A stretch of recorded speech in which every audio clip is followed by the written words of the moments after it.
When he destroyed her, he didn't know she'd become untouchable. The champagne glass shattered against Zara's temple before she registered the movement. Crystal fragments rained down as she stumbled backward, her vision blurring, blood trickling warm and wet down the side of her face. The entire VIP section of Club Azur went silent, bass still thumping, but conversation dead.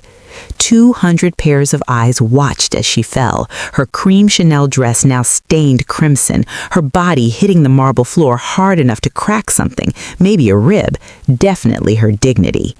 For 3 heartbeats, nobody moved. Then Zara looked up through the haze of pain and champagne and blood at the man standing over her, his face twisted with the same contempt she remembered from 4 years ago. Devin, her ex-husband, the man who'd left her for dead in a Toronto winter with nothing but the clothes on her back and a baby growing inside her that he'd never wanted. The man who drained their joint account, sold her grandmother's ring, and disappeared to the States while she miscarried alone in a shelter bathroom. Pathetic, Devin spat, loud enough for everyone to hear. Still playing victim, I see. Still trying to trap men with your sob stories.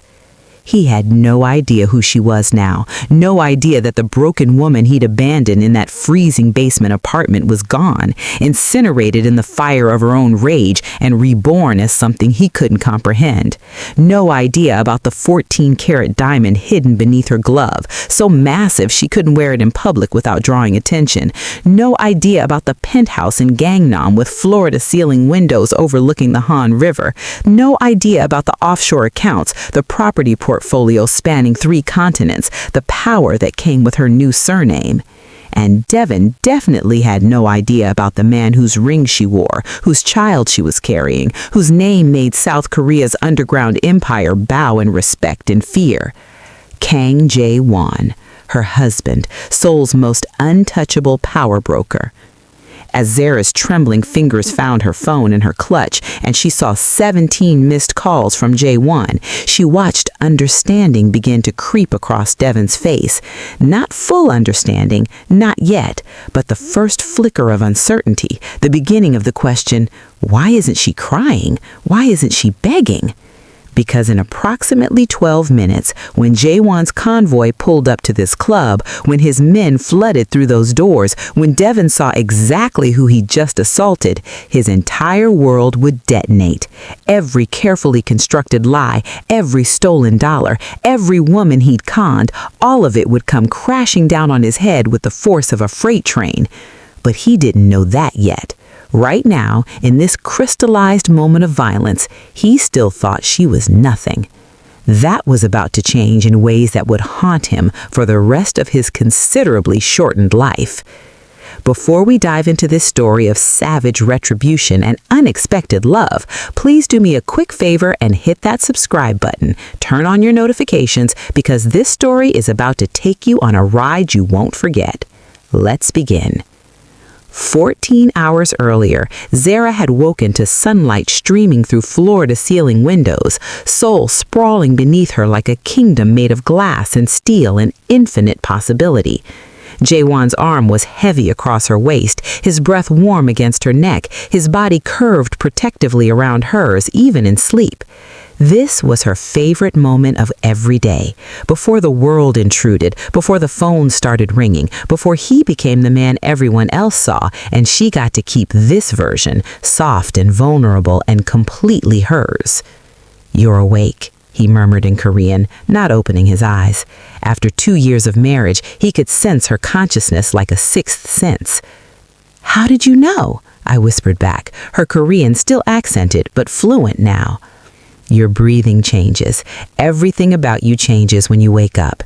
He pulled her closer, his hand splaying across her still flat stomach where their daughter was growing, barely 12 weeks along. "How are you feeling?" "Good. The nausea's finally easing." He pressed a kiss to her shoulder, then another to the curve of her neck. "You have that event tonight, the charity gala at Club Azur." Zara's body tensed infinitesimally, but of course he felt it. "I can skip it." The children's hospital is counting on you. You're the guest of honor. His hand stroked soothing circles on her hip. But if you're not feeling up to it... No, I want to go. I promise them. She turned in his arms to face him, steadying the sharp planes of his face, the scar that cut through his left eyebrow from some long-ago fight, the dark eyes that could go from tender to terrifying in a heartbeat. Will you come with me? I have a meeting I can't move, but I'll send Dang Min and Taeyang with you. Full security detail. Jae-won, it's a charity event, not a war zone. His expression hardened in that way it did when his protectiveness kicked into overdrive. You're pregnant with my child. You're the most valuable thing in my world. You don't go anywhere without protection. This is non-negotiable. She could have argued. 4 years ago, the old Zara would have bristled at being told what to do, would have seen it as control, as ownership. But she knew him now, understood him. This wasn't about control. This was about the bone-deep terror he tried to hide, the nightmares he still had about losing her, the enemies he'd made in building his empire who would love nothing than to hurt him through her. Okay, she said softly, cupping his face. I'll take the full detail. The tension left his shoulders. Thank you. He kissed her slow and deep, the kind of kiss that made her forget about charity galas and security details and everything except the way he made her feel. Cherished, protected, utterly adored.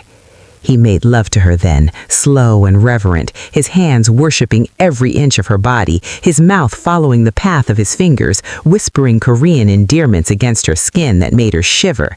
Afterwards, they showered together, Jae-won washing her hair with careful attention, his fingers massaging her scalp until she was boneless and drowsy. I love you, she said, watching him through the steam. I don't say it enough, but I love you so much it scares me sometimes. His hand stilled. Then he turned her to face him, water streaming between them, his expression raw with emotion. You're my entire heart, Zara. Everything I've built, everything I am, it means nothing without you. You understand that, right? If I lost you, I'd burn this city to the ground and dance in the ashes.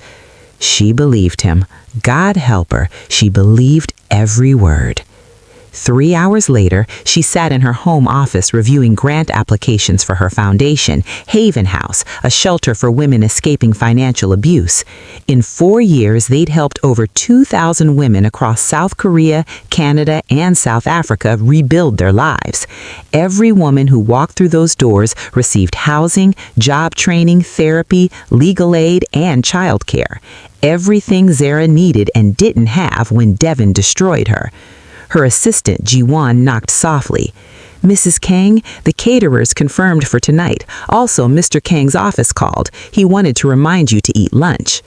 Zara smiled. Jae-won tracked her meals like a man possessed ever since he learned about the baby. Tell them I'm ordering now. And Ji-won, can you pull Devin Clark's file for me? Ji-won's expression flickered with something like concern. Ma'am, are you sure? I'm sure. The file arrived 10 minutes later. Zara opened it, steeling herself against the surge of old pain. Devin's face stared back at her from a surveillance photo, older but still handsome in that shallow way she'd once found charming. Jae-won's investigators had been tracking him for 3 years, ever since she'd finally told her husband the full story of her first marriage. Current location, Vancouver, British Columbia. Occupation, financial advisor, the irony. Relationship status, engaged to Amanda Chen, daughter of a prominent real estate developer. Assets, modest, mostly funded by his fiance's family.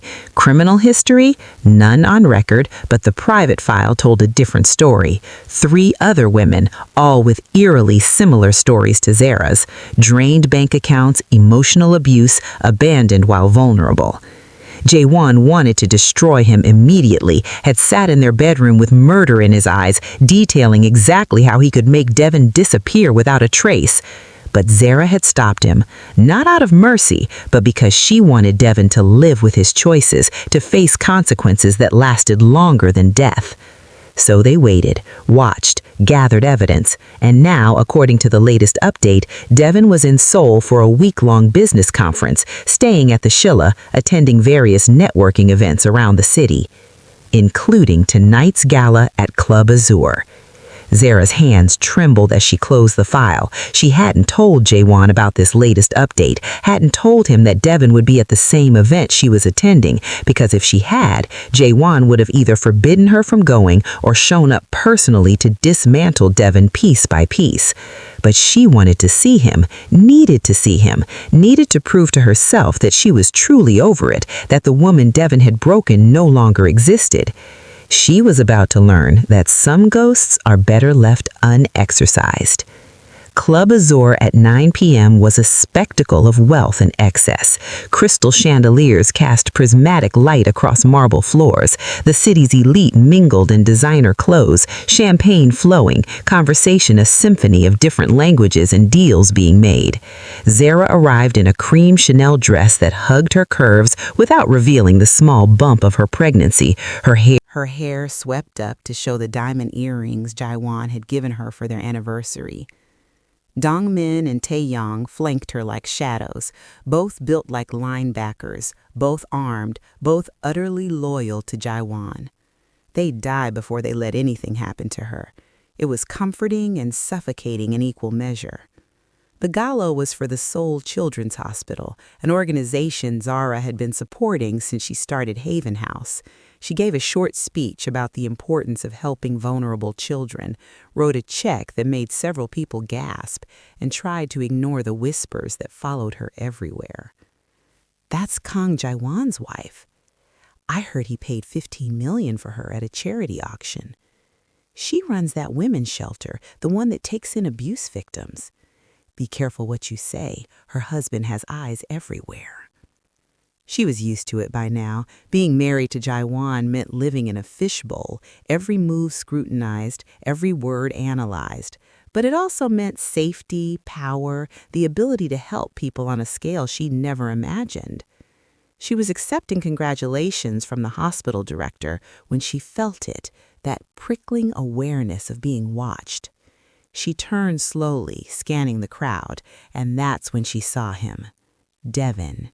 Standing near the bar in an expensive suit she'd bet money he hadn't paid for himself, holding court with a group of businessmen, laughing at some joke. He looked exactly the same cocky smile, same easy charm that had fooled her so completely 4 years ago. Her chest constricted, her hands went cold. Every carefully constructed wall she'd built came crashing down in an instant, and suddenly she was 26 again, standing in that freezing apartment, reading the note he'd left. "Can't do this anymore. Don't try to find me." "Mrs. Kang?" Dongmin's voice cut through the spiral. "Are you all right?" "I'm fine," she managed, tearing her gaze away. "I just need some air." She made her way to the VIP section, a semi-private area cordoned off from the main floor. Her heart was racing, her hands shaking.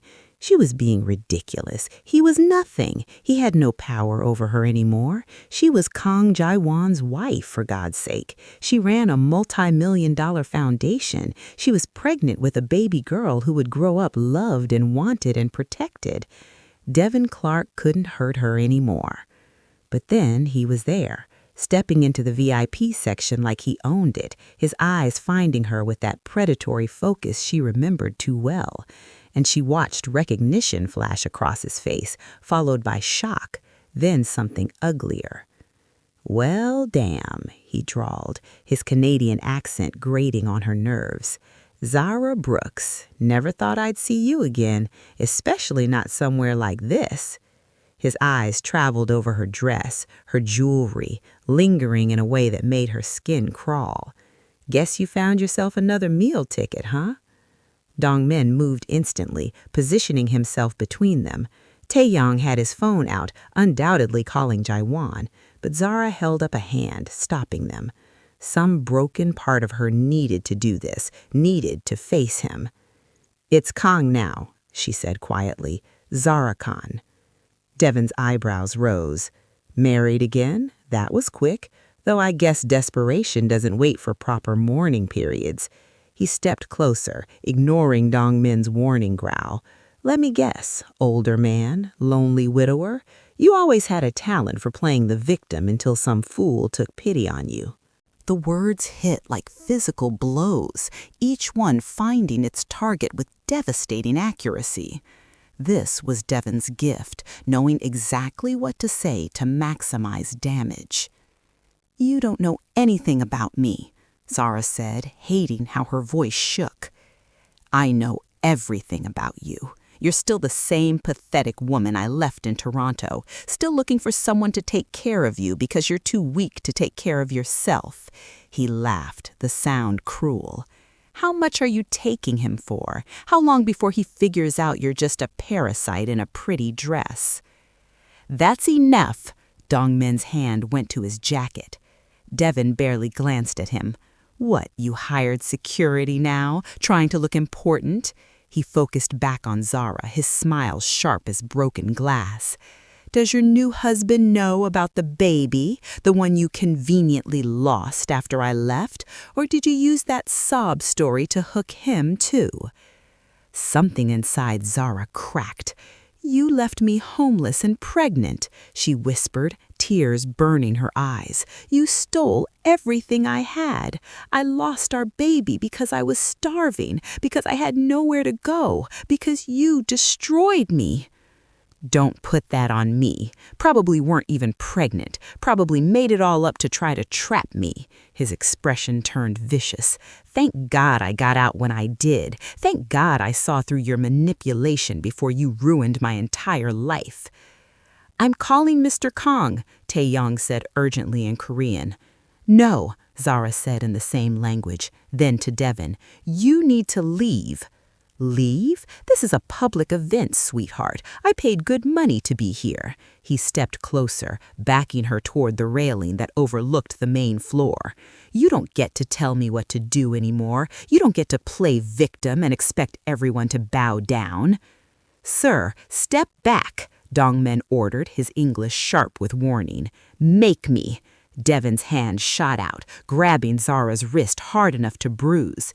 "You need to hear this. You need to understand that you meant nothing to me. You were convenient, that's all. A warm body and an open wallet. When you stopped being useful, I left. Simple as that." Zara tried to pull away. "Let go of me." "Or what? You'll cry? Run to your security guards?" He jerked her closer, his grip tightening. "You're pathetic. You'll always be pathetic, and every man you trap will eventually see it and leave, just like I did." It happened in a blur. Dongmin moved to pull Devon away. Devon shoved him back hard, releasing Zara in the process. But the shove had momentum, force behind it that sent Zara stumbling backward. Her heel caught on the railing. She felt herself falling, saw Taeyang lunge for her, felt strong hands catch her arm, but not before her head cracked against the metal barrier. Then Devon's hands were on her, not helping but pushing, his face twisted with rage. "Stay down where you belong, you worthless." The champagne glass appeared from nowhere, swung with deliberate force. It shattered against Zara's temple in an explosion of crystalline pain. She went down hard, her vision whiting out, blood warm and wet on her face. The club went silent. Through the ringing in her ears, she heard screaming, shouting, Dongmin yelling into his phone in frantic Korean. She looked up through the haze of blood and pain at Devon standing over her, his chest heaving, his expression a mixture of rage and dawning horror as he realized what he'd done. Behind him, Taeyong had his gun drawn, security flooding the VIP section, guests backing away in shock. Zara's phone was vibrating in her clutch. She pulled it out with shaking hands, blood dripping onto the screen. Jaiwan's name flashed 17 times in missed calls. As she watched, another call came through. She answered. "Where are my calls going?" Jaiwan's voice was sharp with worry. "Taeyong called my emergency line. What's happening?" "I'm okay," Zara whispered, but her voice broke on the words. Instant silence. Then, in a voice so calm, it was terrifying. "You're lying. Where are you hurt?" "My head. I fell. Someone hit me with a glass." She couldn't say his name, couldn't make her mouth form the words. "Who touched you?" Each word was a death sentence. Zara closed her eyes, tears mixing with blood. "Devin, my ex-husband, he's here." The sound Jaiwan made was barely human. "Don't move. Don't let anyone near you except my men. I'm 10 minutes out." "Jaiwan, please."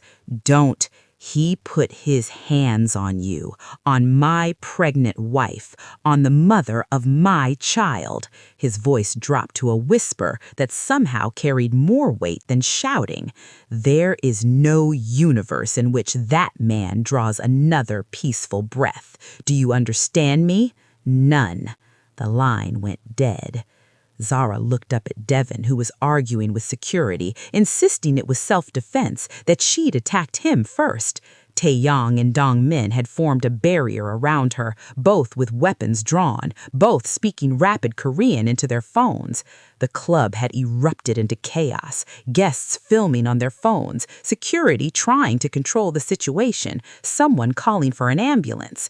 And Devin still didn't understand, still thought this was just a scene at a party, a little drama that would blow over. He had no idea that he'd just signed his own execution warrant. In 9 minutes, Jaiwan Kang would walk through those doors, and Devin Clark would learn what it meant to hurt someone a monster loved. If you're enjoying this story, please hit that like button and subscribe for more intense Afro-Korean dramas. Drop a comment predicting what happens when Jaiwan arrives. Trust me, you're not ready. Let's continue. They moved Zara to a private room in the club's back offices. An EMT cleaned the gash on her temple, which thankfully wasn't deep enough for stitches, but would bruise spectacularly. Her ribs ached where she'd hit the railing. Her wrist was swelling from where Devin had grabbed her. But the physical pain was nothing compared to the emotional wounds ripped open and bleeding. Taeyong stood guard at the door, his expression carved from stone. Dong Min had taken up position outside, coordinating with Jaiwan's security team. Through the walls, she could hear Devin's voice, still loud, still righteous, insisting this was all a misunderstanding. Then the club went silent. Not the gradual silence of people quieting down, but the instant, absolute silence of predators recognizing an apex threat. Zara felt it in her bones. The moment Jaiwan entered the building, the air itself seemed to compress, temperature dropping, every survival instinct screaming danger. Footsteps in the hallway, measured, unhurried. The sound of a man who didn't need to run because everyone else would move for him. Taeyong opened the door immediately, bowing deep. Jae-won walked in. He was still in his meeting clothes, a 3-piece Tom Ford suit that probably cost more than a car, but there was nothing civilized about him now. His expression was blank, which was somehow more terrifying than rage. His eyes were black holes, consuming light and hope and any chance of mercy. 8 of his men followed him, all armed, all wearing the same deadly calm expression. These weren't bodyguards, these were soldiers, enforcers, the men who did the dark work that kept Jae-won's empire running. But when he looked at Zara, when his eyes found her blood-stained face and torn dress and trembling hands, his expression cracked. Just for a moment, she saw beneath the monster to the man who loved her, and the anguish in his eyes nearly broke her. He crossed to her in 3 strides, his hands framing her face with devastating gentleness. "Let me see." She lifted her face, watching his eyes catalog every injury, the cut on her temple, the swelling on her wrist, the way she was holding her ribs. When he looked at her again, she saw murder there. Not hot rage, but cold, calculated, absolutely certain murder. "The baby," his voice cracked on the word. "I haven't felt any cramping. I think she's okay, but we should go to the hospital." After. He switched to Korean, speaking to Taeyong in rapid sentences. Taeyong bowed and left quickly. "Tell me everything, every word he said, every time he touched you, all of it." So she did, started from the moment she saw Devin at the bar and ended with the champagne glass shattering against her skull, watched Jae-won's expression go from controlled fury to something primal and terrible as she described Devin's hands on her wrist, his words about the baby, the way he'd pushed her into the railing. When she finished, Jae-won stood perfectly still for a long moment. Then he pulled her carefully into his arms, holding her like she was made of spun glass. "I'm going to kill him," he said conversationally, as if discussing the weather. "Not quickly, not cleanly. I'm going to take him apart piece by piece until he begs for death, and then I'm going to make him wait." "Jae-won, he hit you with a glass. You're bleeding. You could have lost our baby." His arms tightened fractionally. "There are no words, no amount of pleading, nothing in this world that will save him from what's coming. Do you understand?" She should protest, should tell him it wasn't worth it, that Devin wasn't worth destroying his carefully maintained veneer of legitimacy. But looking into his eyes, feeling the tremor in his hands, she understood. This wasn't about Devin. This was about the terror Jae-won carried every day, the fear that someone would hurt her, that he'd lose her, that his power would prove meaningless when it came to protecting the one thing that mattered. "I understand," she whispered.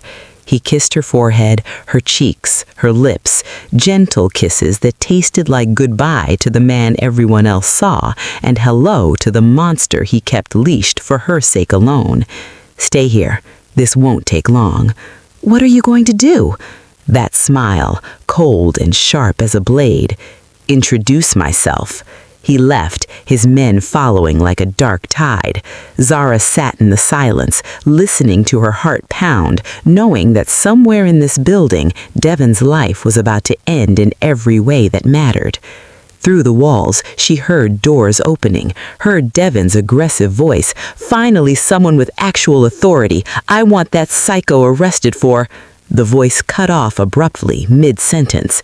Zara stood, moving to the door despite the EMT's protest. Through the window, she could see into the adjacent room where they'd been holding Devin. Jae-won had him by the throat, lifted one-handed against the wall, Devin's feet dangling off the ground. Devin's face was turning purple, his hands clawing uselessly at Jae-won's grip. Jae-won said something in Korean, too quiet for Zara to hear. Then he dropped Devin, who collapsed to the floor, gasping and choking. "Who the hell are you?" Devin managed between coughs. "You can't just—" Jae-won kicked him in the ribs. The crack of breaking bone echoed like a gunshot. Devin's scream was cut short as one of Jae-won's men covered his mouth. "My name is Kang Jae-won." His voice was conversational, almost pleasant, which made it more terrifying. "The woman you assaulted is my wife. The child she's carrying is my daughter. Do you understand what you've done?" Devin's eyes went wide with recognition. Even in Canada, Jae-won's name carried weight in certain circles. "Married?" Jae-won crouched beside Devin's writhing form. "You think I'm angry about a legal document? No, Devin. I'm angry because 4 years ago, you destroyed the woman I love, because you left her homeless and pregnant, stole everything she had, caused her to lose a child she desperately wanted, because you broke her so thoroughly that even now, married to me, safe and loved and protected, she still carries scars from what you did." He grabbed Devin's hair, forcing his head up. "And tonight, you hit her with a glass, made her bleed, risked the life of my unborn child. So now I'm going to take everything from you, everything, and you're going to live with the consequences for however long I decide to let you keep breathing." "Please," Devin whimpered. "I'm sorry. I'll apologize. I'll do whatever." "Your apology is worthless." He released him with disgust, standing and straightening his suit. "Minho, pull up his information." One of the men produced a tablet. Devin Clark, age 34, currently residing in Vancouver, financial advisor at Chen & Associates, engaged to Amanda Chen, daughter of CEO Richard Chen, trust fund worth approximately 900,000 Canadian dollars, multiple credit cards, 2 vehicles, condo in Yaletown registered in his fiance's name. Jae-won's smile was razor sharp. Interesting. Does Amanda know about your pattern of financial abuse? Does her father know the man courting his daughter is a predator? Devon's face went white. No, you can't. Amanda and I... By morning, they'll know everything. I have investigators who've been tracking you for 3 years. Every woman you've conned, every dollar you've stolen, every lie you've told, it's all documented, dated, ready to be delivered to everyone who matters in your life. You're insane. I'm thorough. He pulled out his phone, dialed a number. Richard Chen, please. Tell him it's Kang Jae-won calling about his daughter's fiancé. A pause. Richard, good evening. I apologize for the late hour. I'm calling because I've discovered some disturbing information about the man your daughter plans to marry. Zara watched Devon's world crumble in real time as Jae-won calmly, methodically destroyed every relationship, every financial connection, every thread holding his life together. Phone call after phone call, each one precise, devastating, final. His father, his employer, his fiancé's family, business partners, friends, every single person who'd given him credibility, opportunity, trust. By the time Jae-won finished, Devon was sobbing on the floor, his career gone, his engagement dissolved, his trust fund frozen pending fraud investigation. That's just the beginning, Jae-won said, ending his final call. Tomorrow, I'll have you blacklisted from every financial institution in North America. Your credentials will be revoked, your professional reputation destroyed so completely that you'll never work in finance again. He crouched one more time, his voice dropping to a whisper that somehow carried more weight than shouting. But I'm not going to kill you, Devon. Death would be a mercy you don't deserve. Instead, you're going to live with this. You're going to wake up every morning with nothing, no money, no prospects, no future. And you're going to remember that this happened because you were stupid enough to hurt someone I love. He stood, addressing his men in Korean. They moved efficiently, 2 of them hauling Devon to his feet, another pulling out zip ties. Wait, Devon struggled. Where are you taking me? What are you... To a public apology, Jae-won said calmly. You're going to stand in front of cameras and confess everything you did to my wife, every theft, every manipulation, every moment of abuse. You're going to detail exactly how you left her homeless and pregnant, how you caused her to miscarry. You're going to apologize to her and the other women you've destroyed, and you're going to thank me for not killing you where you stand. I won't do it. Jae-won's expression didn't change. Then I'll have my men break every bone in your hands. You won't be able to sign documents, use a computer, or feed yourself for 6 months. Your choice. The fight went out of Devon like air from a punctured tire. They dragged him away, his pleas echoing down the hallway. Jae-won returned to Zara, his expression immediately softening. The monster disappeared, replaced by the man who loved her. Are you ready to go home? He asked gently. She should feel guilty, should protest that this was too much, too cruel. But looking at him, remembering the baby she'd lost in a shelter bathroom, remembering the nights she'd cried herself to sleep in her car while Devon spent her money on his new life, she felt only relief. Yes, she whispered. He gathered her carefully, lifting her like she weighed nothing, carrying her out through the club's private exit. Behind them, Devon's screams faded into the soul night, and Zara let herself feel something she hadn't allowed in 4 years. Vindication.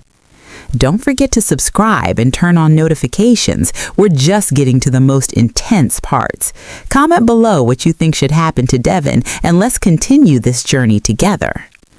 The private hospital room was all soft lighting and expensive equipment. A Dr. Jae-won kept on retainer examined Zara thoroughly while her husband paced the small space like a caged panther. Every time the doctor touched her, Jae-won's jaw clenched tighter. The baby's heartbeat is strong, the doctor said in English for Zara's benefit. No signs of distress. The fetus appears completely unaffected by the fall. Mrs. Kang, you're very lucky. The relief that washed over Jae-won's face made Zara's chest ache. "And her head?" he demanded. "Minor concussion. The cut is superficial. She'll have bruising and headaches for a few days, but nothing serious. I want her on bed rest for 48 hours, then she can resume normal activities as long as she feels up to it." "She'll have bed rest for a week," J1 said firmly. "J1, a week, non-negotiable." His voice had that tone that meant arguing with pointless. After the doctor left, J1 sat on the edge of her hospital bed, his hand finding hers. "I should have been there," he said quietly, his voice raw. "I should have come with you instead of going to that goddamn meeting." "You couldn't have known." "I knew he was in Seoul. My team knew it. We've been tracking him for 3 years, and somehow it didn't occur to anyone to mention he was attending the same event as you." His hand tightened on hers. "That's a failure. My failure." "Stop. This isn't your fault. You're in a hospital bed because someone I should have eliminated years ago put his hands on you. That makes it my fault." He raised her hand to his lips, kissing her knuckles. "I'm sorry, my love. I'm so sorry." "J1, look at me." She waited until his eyes met hers. "I don't blame you. I never told you Devin would be at the gala. I saw his name on the guest list and I didn't say anything because I wanted to prove I was over it. That was my choice, my mistake, not yours." "Why didn't you tell me?" "Because I knew you'd either stop me from going or show up and destroy him before I even had a chance to face him myself. And I needed to face him, J1. I needed to see if I was really healed or just pretending." Tears slipped down her cheeks. "Turns out I wasn't as healed as I thought." He wiped her tears with his thumbs, his touch infinitely gentle. "Healing isn't linear, love. Trauma doesn't disappear just because we will it to. You're allowed to still hurt. You're allowed to carry scars. That doesn't make you weak. It makes you human." "I feel weak." "You're the strongest person I've ever met. You survived what would have broken most people. You rebuilt yourself from nothing. You created an empire of compassion to help other women avoid your fate. And tonight, even bleeding and terrified, you didn't break. You called me. You trusted me to handle it. That's strength." She pulled him down to her, needing to feel his solid weight, his warmth, the steady beat of his heart against hers. "What happens now?" "Now, Devin Clark learns what it means to destroy something I love." His voice was calm, matter of fact. "I've already frozen his assets. By morning, his wife will have left him. His professional licenses will be under investigation, and his reputation will be demolished. By the end of the week, he'll be unemployable, broke, and facing criminal charges in both Canada and South Korea." "Criminal charges?" "Assault, fraud, theft. I have victims lined up ready to testify. Women he conned in Toronto, Montreal, Vancouver. They've been waiting for someone to give them the platform. I'm giving it to them. Devin is going to prison, Zara, for a very long time. And every day he spends there, he'll remember that this happened because you touched him." She should feel guilty, should protest that prison was enough, that he didn't need to be destroyed so completely, but she couldn't find it in herself to care. Devin had left her to die, had taken everything, including the child growing inside her, and walked away without a backward glance. He deserved everything coming to him and more. "Okay," she whispered. Satisfaction gleamed in J1's eyes. "Good, because I wasn't going to stop anyway." They spent the night in that hospital room, J1 refusing to leave her side even for a moment. He held her as she slept fitfully, his body curved protectively around her, one hand always resting on her stomach, where their daughter grew safe and wanted and loved. The next morning, Zara awoke to her phone exploding with notifications. She picked it up with trembling hands, already knowing what she'd find. Hashtag Devin Clark Exposed was trending worldwide. Someone, undoubtedly one of J1's people, had released everything. Security footage from the club showing him hitting her with the glass, financial records proving he'd stolen from her and 3 other women, medical records from her miscarriage, testimonies from his victims, his arrest photo from early that morning when Korean police took him into custody. The internet was eviscerating him. Karma is a wife married to a Korean powerhouse. He hit a pregnant woman and got shocked when his wife ruined his entire existence. The audacity. Devin Clark going from financial advisor to inmate number 47289. You love to see it. That footage of him hitting her, I hope her husband makes his life a living nightmare. 4 women came forward with identical stories. This man is a predator, and I'm glad he's finally being held accountable. More notifications flooded in. Former colleagues expressing support, women from her foundation sending love, even some of J1's business associates, people she'd never met, offering protection and solidarity.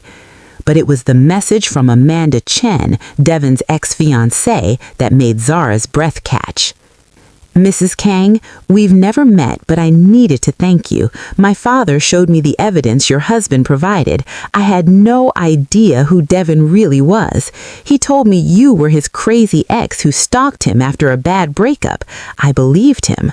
I'm so sorry for what he put you through. Thank you for saving me from making the biggest mistake of my life. If you ever need anything, please don't hesitate to reach out. Amanda.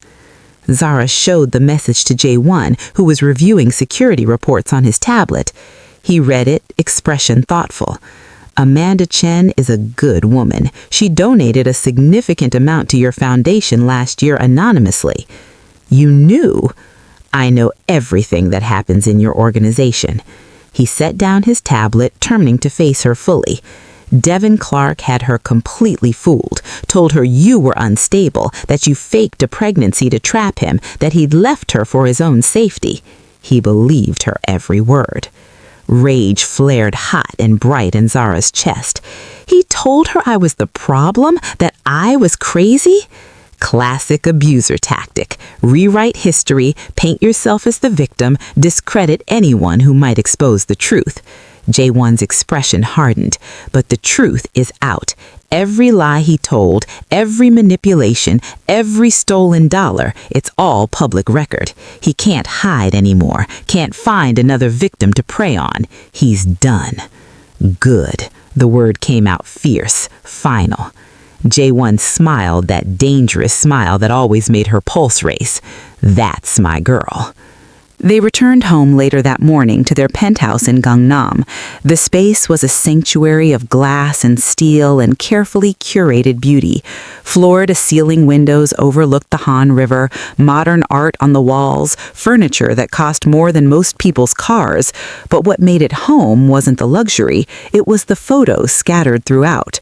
Zara and J1 on their wedding day, her accepting the key to Haven House's first building, them at her foundation's annual gala, candid shots of them laughing, touching, lost in each other. J1 had dismissed the staff for the day, wanting complete privacy. He led Zara to their bedroom, helped her out of her clothes with careful hands, and drew her a bath in the massive marble tub that could fit 4 people comfortably. "Get in," he ordered gently. "I'll be right back." She sank into water that smelled of lavender and vanilla, feeling her muscles unknot for the first time in 24 hours. J1 returned minutes later with tea, fruit, and her favorite Korean snacks. He changed into sweatpants and a t-shirt, his hair falling across his forehead in a way that made him look younger, softer. "You're joining me," she said. It wasn't a question. "If you'll have me." "Always." He slipped into the bath behind her, pulling her back against his chest, his arms coming around her waist. They sat in comfortable silence, the water lapping gently, the city sprawling beneath them through the bathroom's windows. "Tell me about her," Zara said softly, her hand covering his where it rested on her stomach. "Our daughter, what do you think she'll be like?" Jaewon's chest rumbled with quiet laughter. Terrifying, brilliant, beautiful like her mother, stubborn like her father. She'll probably run my empire better than I do by the time she's 15. You want her to take over the business? I want her to have choices. If she wants to run it, she can. If she wants to be a doctor, a teacher, an artist, anything else, that's fine too. As long as she's happy and safe, I don't care what she does. Zara twisted in his arms to look at him. You're going to be such a good father. Something vulnerable flickered across his face. I hope so. My father, he taught me power, control, how to rule through fear, but he never taught me how to love, how to be gentle, how to put someone else's needs above my own. His hand cupped her face. You taught me that. You made me want to be better than what I was raised to be. You were always better. You just needed someone to see it. He kissed her then, slow and deep, tasting like tea and promises. When he pulled back, his eyes were dark with emotion. I love you more than I have words for.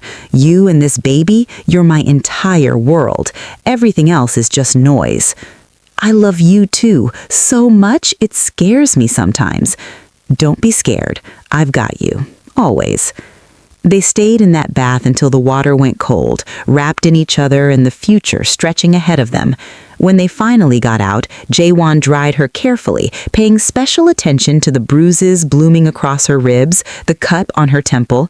He dressed her in his shirt, soft cotton that smelled like him, and carried her to their bed despite her protests that she could walk. Indulge me, he murmured against her hair. I need to take care of you right now. So she let him tuck her under silk sheets, arrange pillows allows her until she was comfortable, bring her food she didn't want but ate anyway to please him, let him hold her as she drifted in and out of sleep, his hand never leaving her stomach, as if he could protect their daughter through sheer force of will. Late that afternoon, Zara awoke to find Jaewon on the phone, speaking rapid Korean, his tone clipped and authoritative. She recognized that voice. He was giving orders, making things happen. When he noticed she was awake, he ended the call immediately. Sorry, did I wake you? No, what's happening? Devin's arraignment. He's being denied bail pending trial. The prosecutor is charging him with multiple counts of fraud, theft, and assault. If convicted, he's looking at 15 to 20 years. That long? He assaulted a pregnant woman. Korean courts take that very seriously. Jaewon's smile was sharp. Plus, I may have provided additional evidence of financial crimes that push the charges into felony territory. What kind of evidence? The kind that shows a pattern of behavior spanning a decade. Devin's been doing this since he was in college. I had investigators dig up everything. Women in 4 different provinces, stolen amounts totaling over 600,000 Canadian, at least 2 other pregnancies he knew about and abandoned. He's a predator, Zara, and he's finally being held accountable. She should feel vindicated, should feel satisfaction that the man who destroyed her was facing consequences. And she did feel those things, but underneath was something else, something softer. The baby I lost, she said quietly. I used to think about her all the time, wonder what she would have looked like, who she would have become. It hurt so much I thought I'd never recover. Jaewon pulled her closer, his arms tightening around her.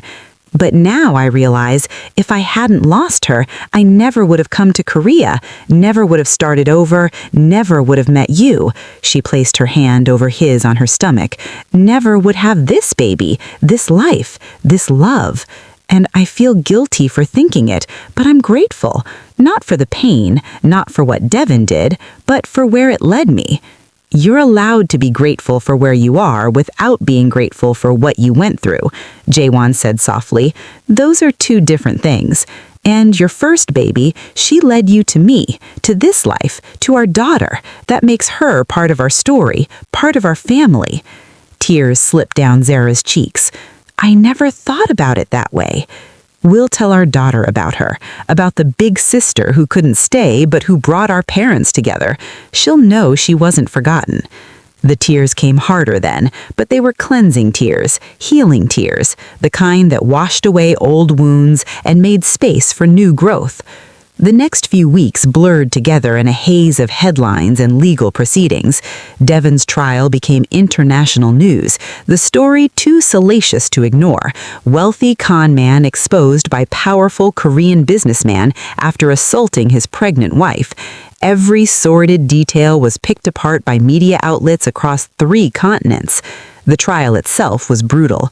One by one, Devon's victims took the stand, telling stories that mirrored Zara's with horrifying consistency. The stolen money, the emotional manipulation, the pregnancies used as pawns in his games. By the time Zara testified, the jury's faces were carved from stone, their disgust palpable. Jae-won sat in the gallery every single day, his presence a silent promise that no one would hurt her again. Devon's lawyer tried to paint Zara as a vengeful ex using her powerful husband to destroy an innocent man. But the evidence was overwhelming, the testimonies too consistent, the pattern too clear. The jury deliberated for 3 hours, guilty on all counts. The judge sentenced Devon to 18 years in a Korean prison, followed by deportation to Canada, where additional charges awaited. As guards led him away in shackles, Devon looked at Zara one last time. She expected to see rage, defiance, the same contempt he'd shown at the club.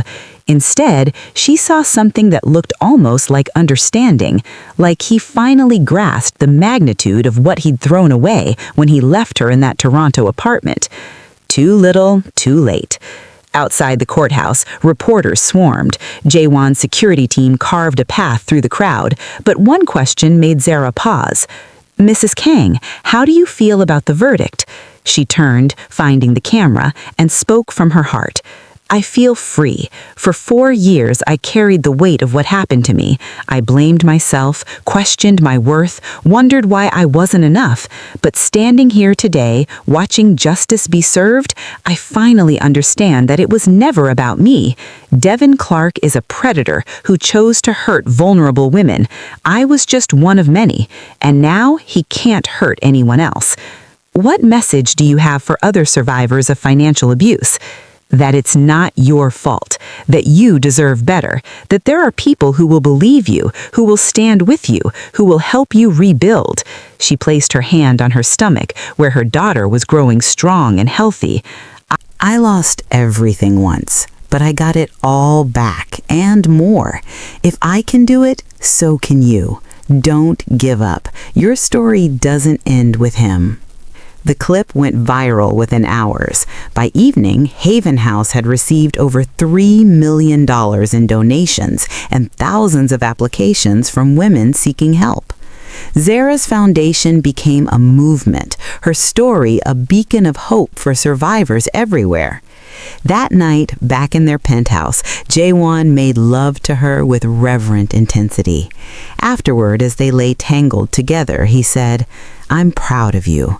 What you said today, how you handled everything, you're remarkable. I learned from the best. No, my love, you taught me. You taught me that real power isn't about fear or control. It's about using what you have to protect those who can't protect themselves.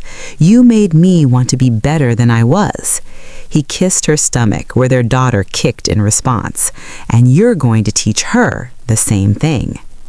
5 months later, on a cold Seoul morning, Song-yi Kang entered the world screaming at the top of her lungs, all 6 pounds 9 ounces of her furious at being removed from her comfortable home. Jae-won cried when they placed her in his arms, this tiny human who had his eyes and Zara's nose and all of their hopes wrapped up in one perfect package. "Hello, princess," he whispered in Korean, then English. "I'm your Appa, and I'm going to spend the rest of my life making sure you're loved and safe and know your worth." Vera watched her husband, Seoul's most feared power broker, reduced to tears by a baby barely an hour old, and felt her heart expand to accommodate even more love than she thought possible. 2 days later, they brought Song-yi home to the penthouse that had been transformed into a baby sanctuary. As Jae-won settled his daughter into her ridiculously expensive designer crib, Zara stood at the floor-to-ceiling windows, looking out at the city that had given her a second chance. 4 years ago, she'd arrived in Seoul with nothing but a suitcase and broken dreams. Today, she had everything. A husband who'd burn the world down to keep her safe, a daughter who'd never know what it felt like to be unwanted, a foundation helping thousands of women rebuild their lives, and a future so bright it made her eyes water. Devin Clark had tried to destroy her, had taken everything and left her with nothing, but in doing so, he'd set her on a path that led here, to this moment, to this life. She wouldn't thank him for it, would never forgive what he'd done, but she could acknowledge that his cruelty had forged her into something stronger than she'd ever been before, a phoenix rising from ashes, just like the necklace Jaewon had given her said. "What are you thinking about?" Jaewon asked, coming up behind her, his arms encircling her waist. "How far we've come, how grateful I am for all of it, even the painful parts." No regrets? Not a single one. She turned in his arms, looking up at the man who'd saved her by letting her save herself. "You gave me everything I needed to become who I was meant to be." "You did that yourself. I just provided resources and excessive amounts of revenge." She laughed, the sound bright and free. The revenge was definitely excessive. "He hit you with a champagne glass. He's lucky I only destroyed his life and didn't actually kill him." His expression sobered. "Though I came very close that night. If you hadn't been there, if I hadn't needed to take care of you, I don't know if I could have stopped myself." "But you did stop. You chose me over revenge. That's who you are, Jaewon. Not the monster everyone fears, but the man who loves so deeply he'd rewrite his own nature to keep me safe." He kissed her then, soft and sweet, a kiss that tasted like promises and forever. Behind them, Song-yi made a small sound in her sleep, and they broke apart to check on her, this tiny miracle who'd brought them even closer together. As Zara watched her husband, Seoul's most feared power broker, reduced to tears by a baby barely an hour old, and she thought about the journey that had brought them here.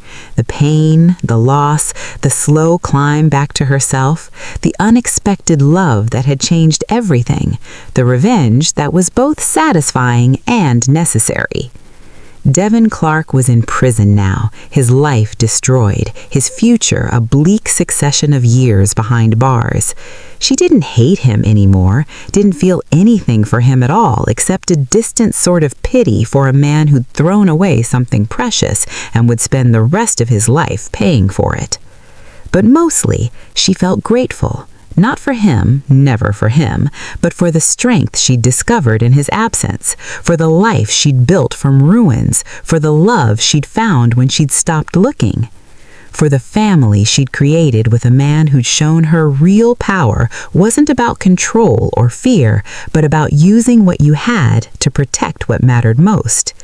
And as Song-yi opened her eyes, looking up at her parents with that unfocused newborn gaze, Zara made a silent promise. Her daughter would never know what it felt like to be abandoned, unwanted, destroyed, would grow up knowing her worth, understanding her strength, secure in the knowledge she was loved beyond measure. Devin Clark had tried to write Zara's ending, had left her broken and bleeding, thinking her story was finished. But he was wrong, because Zara's story hadn't ended in that cold Toronto apartment. It had just begun, and the chapters that followed, filled with love and power and purpose and the kind of happiness she'd never dared to dream of, were better than anything she could have imagined. She'd been broken, she'd been destroyed, she'd been left with nothing. But she rose, and in rising, she'd become untouchable. Thank you so much for staying with this intense journey from beginning to end. If you enjoyed this story, please hit that like button, subscribe to the channel, and turn on notifications so you never miss our dramatic Afro-Korean tales. Comment below and tell me, what was your favorite moment? Should we do more revenge romance, or would you prefer forbidden love next? To everyone celebrating the holidays, I wish you joy, love, and the courage to rise from whatever ashes life has given you. Remember, your story doesn't end with the person who broke you. It begins when you choose to rebuild. Until next time, keep believing in second chances, the power of love, and the sweet taste of well-deserved justice. See you in the next.